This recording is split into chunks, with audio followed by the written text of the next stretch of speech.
And welcome to this. It's Monday, isn't it? It's been so far into the pandemic, I can't quite remember what day it is. Welcome to the How-To Academy. I'm Robin Ince, and today's guest is, well, you know, obviously, because that's one of the reasons you've tuned in, but it is Tim Harford, who has written another wonderful book, which will help us understand the world and also why we misunderstand the world, how to make the world add up. Just a quick mention that we will be able to take questions from about 10 past, 7:15. You can send the questions in any time. Esme, who is in charge of this particular How-To Academy, she will make sure that I can see any of the questions you send in. So just send them in to the How-To Academy and we'll start asking your questions at about 10 past 7. Good evening, Tim. Hello, Robin. Hello. Right, let's get started because we're going to do one of those things where the original question I was going to ask you is not going to happen. It's something we were talking about just before we started recording this, which is you have been so engrossed in broadcasting some very, very enlightening programs about COVID. And because this book, you don't touch on it too much in the book, which of course was actually written, I think quite a lot of it would have been written before the pandemic, wasn't it? Yeah, so it was supposed to be sent, the manuscript was supposed to be sent to my publishers at the end of March 2020. And I don't know if you have a clear memory of what happened in March 2020, but there was a lot. And about 3 days before the deadline, I said, I might need a little bit of extra time to make a few tiny tweaks, which I did, but actually it wasn't that many. I spent about a month tweaking the book because sadly, COVID proved me right about a lot of things I was trying to argue in the book, i.e., numbers really matter. They're a matter of life and death. They help us make decisions. If you've got good numbers, you can make good decisions. If you don't have good numbers, you make bad decisions. Those were the sort of arguments that I was able to make with a little bit more punch and a little bit more emphasis because of COVID. But they didn't require me to just tear the book up and start again, fortunately. So it was a heck of a way to be proved right. Yeah. Well, that's what I mean. The starting point is, each chapter looks at a different way that a different tool basically for us to look and interrogate statistics and interrogate ourselves and the way we look at statistics. And you talk about emotion. And today, it's going to be preposterous what I say. Today, there's been a lot about masks because Right Said Fred tweeted something about it. We do live in a very strange dystopian nightmare at times, and it's been very interesting to see the important tribalism and the power of emotion and the way that this is put together. I think an incredible, over the last 16 months, watching cognitive dissonance really in action and being dissected all the time and incredibly exposed. So how much has your kind of way of being able to interrogate the world and understand human beings and their take on the world changed over this period of time? Well, I've acquired yet more admiration for the people who gather the data, and I think more of an appreciation that data doesn't just happen, the statistics don't just appear. I mean, I always sort of knew this through the work I do on More or Less, but it's become very clear that the kind of information that we might need to make decisions, like how many cases are there out there right now? Do we have a proper stratified randomized sample of the population so we can estimate the prevalence? Do we have good evidence on questions like, does hydroxychloroquine work as a treatment for COVID? Do these vaccines work? How well do they work? Could we vary the doses maybe? Would that help? These questions it's not just like, oh, well, we'll just go to the data and then we'll analyze the data and then we get the answers. So I think I've really gained an appreciation for the importance of what you might call the data infrastructure or the statistical infrastructure that helps to accumulate numbers, put the numbers in the right context, make them meaningful, and then gives us some raw material that the nerds can then get into. So that's one thing that I've really learned.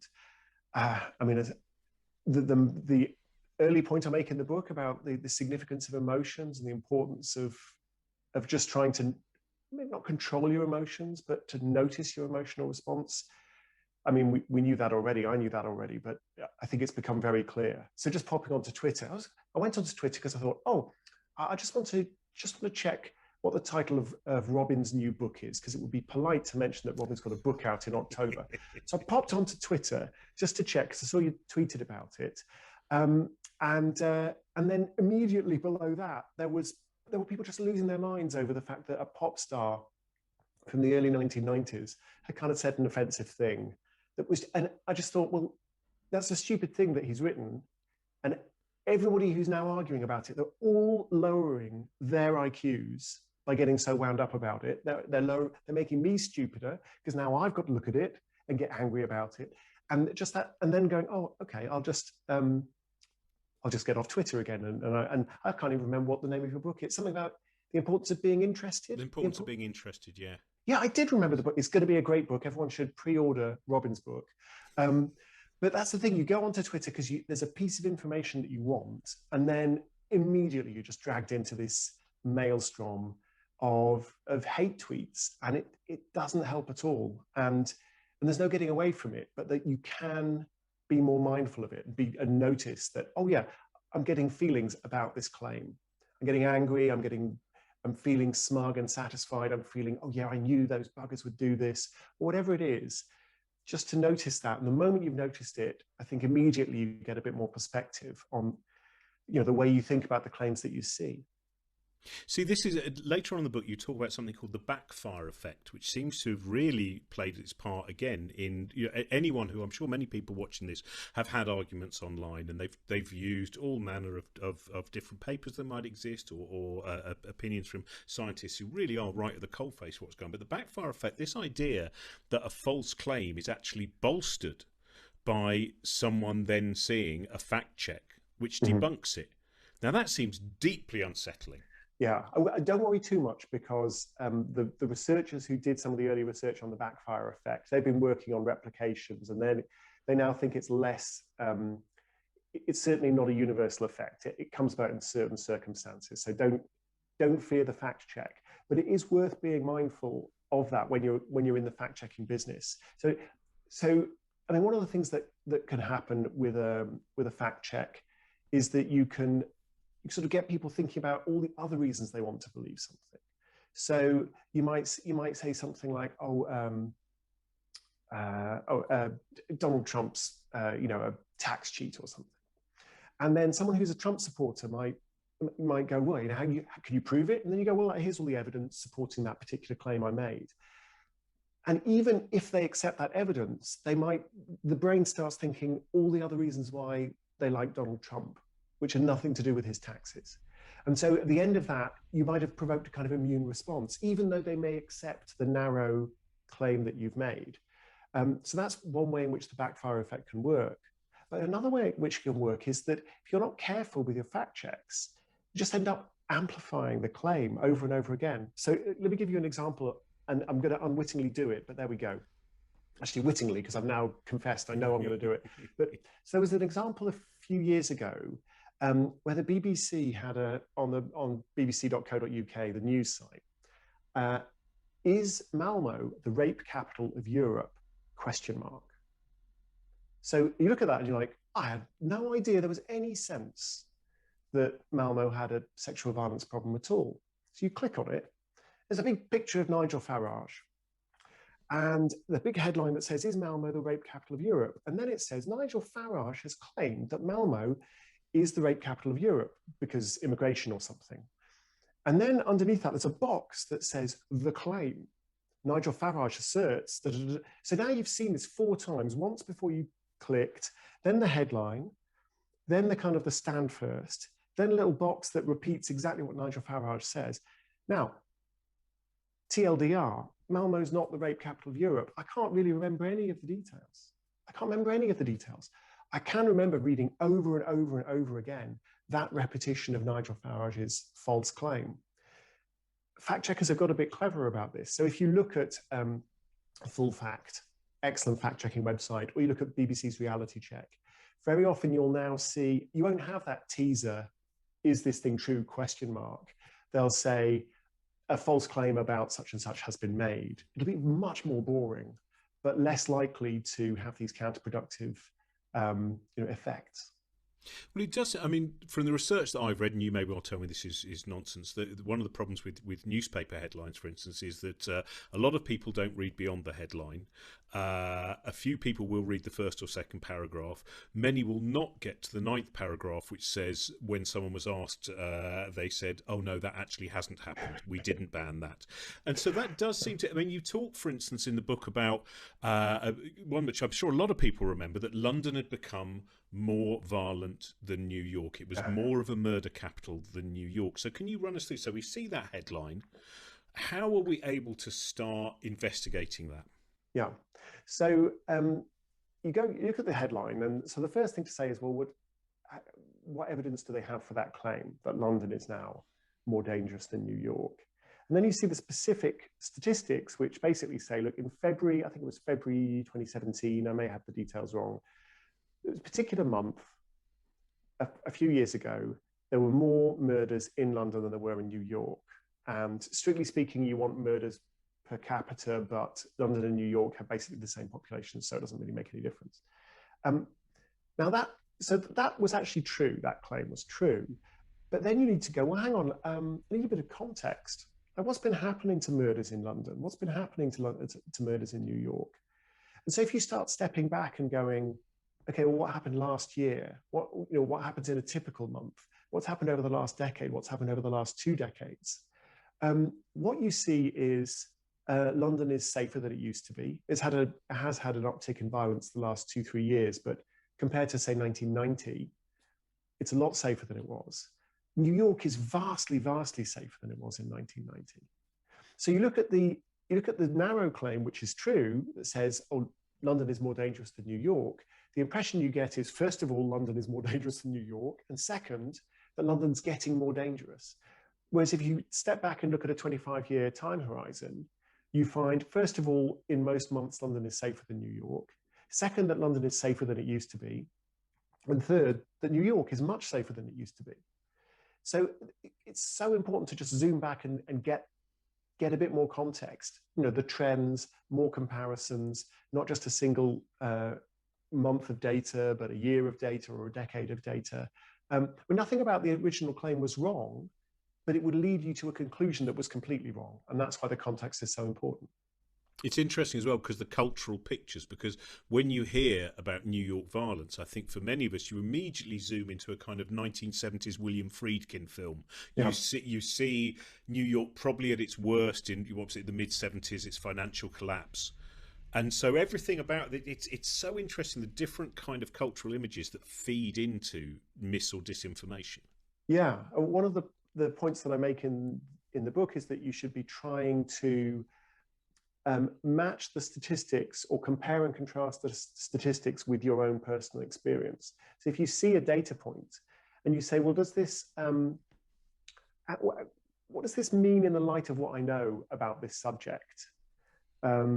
Does it make sense? If there's a conflict between the statistics and your personal experience, you might think that because I'm a nerd, I would say, well, the statistics are right and your personal experience is wrong. But it's often more complicated than that. It's often that the statistics are showing you something different, or they're not showing you what you think they're showing you.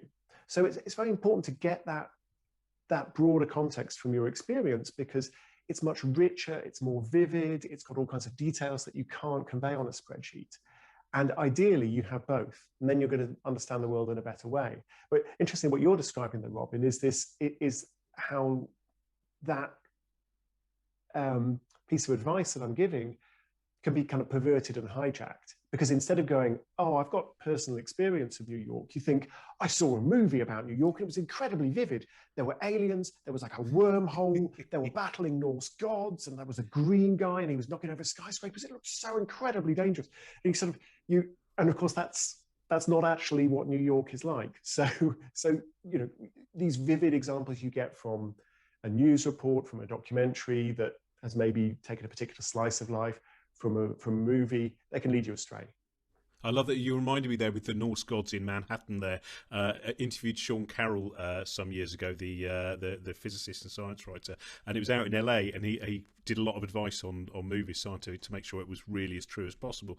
And I said, what have you been working on? He said, Thor. I said, okay, the film about he said, yeah, they wanted to make sure the wormholes that the Norse gods travelled through were as accurate as possible.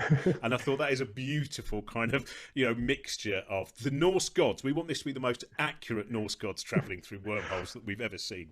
I think they just use the phrase Einstein-Rosen bridge, don't they? And apart from that, it's basically just rainbows and sparkles.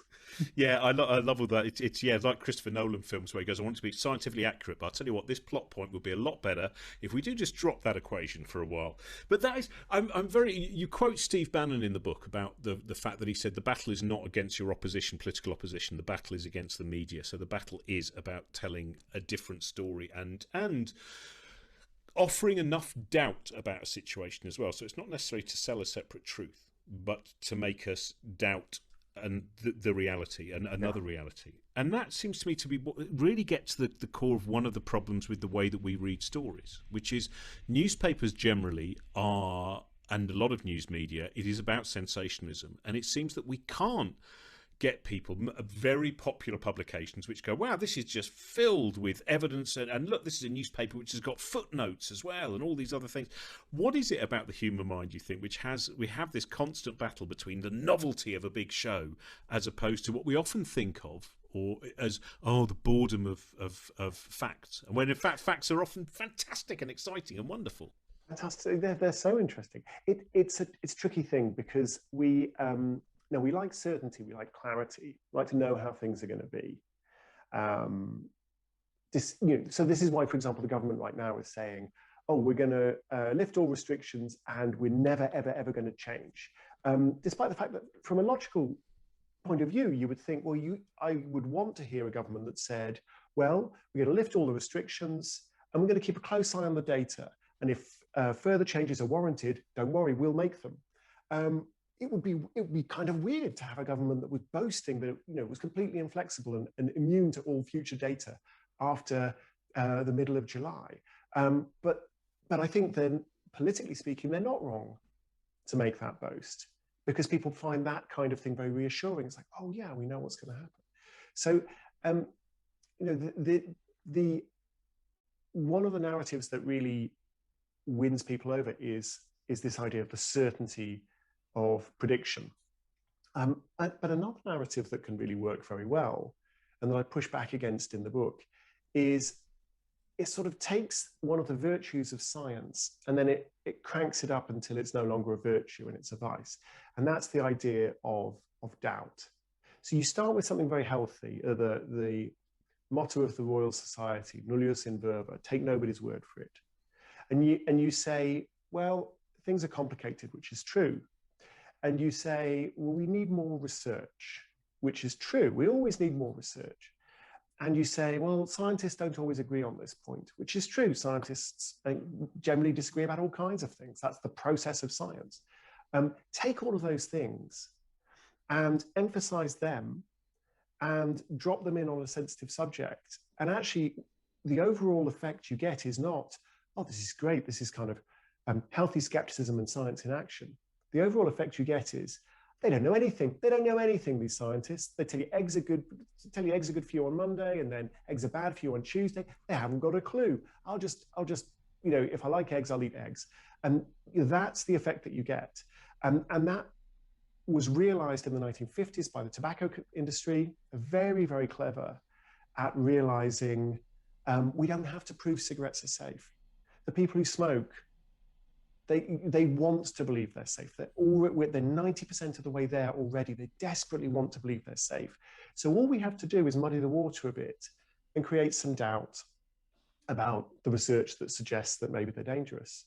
You have that with big tobacco, then we have the same thing with climate change. Again, I don't want to have to change my lifestyle. I don't want to have to change my diet. I don't want to have to not fly places. I like flying places. I like being able to drive. It's convenient. I don't want to change any of these things. And the same thing, cast doubt on the evidence that the climate is changing and that the change is dangerous and the change is caused by humans and that we're actually going to have to change the way that we organize our society. Cast doubt on that kind of thing and people will seize upon it. So it's that difference between saying, must I believe this? And can I believe this? Is there some reason I can believe it?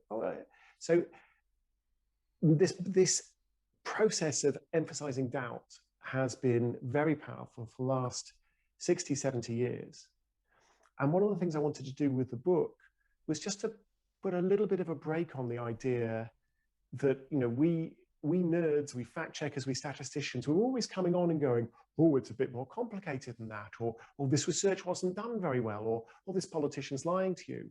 And just saying, well, hang on, if that's all we ever do, then actually we're playing into Steve Bannon's hands, and we're playing into the hands of the climate deniers, and we're playing into the hands of the old tobacco strategy. Because in the end, we're leaving people with the impression that nobody knows anything about anything, and therefore I can do whatever I want. So I wanted to push back a little bit against toxic doubt, weaponized doubt. And I wanted to advance the idea that actually knowledge is possible, and statistics can help. They're not just a vector for misinformation. They can show us amazing things about the world as well. Sorry, I've just talked for too long, but kind of it's important. You're allowed to. It's your event.